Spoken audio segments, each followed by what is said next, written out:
free fertilizer hack. How banana peels can boost your garden growth naturally.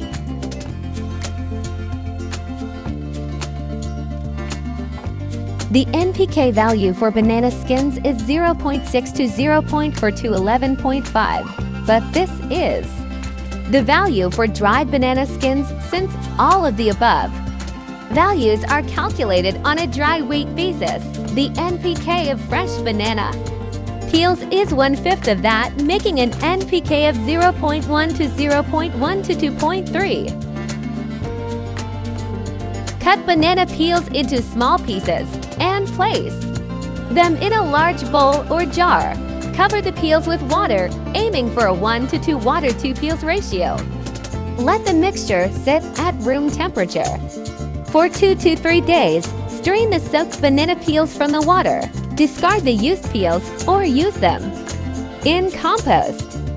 You can water your plants with banana peel. Water fertilizer once a week.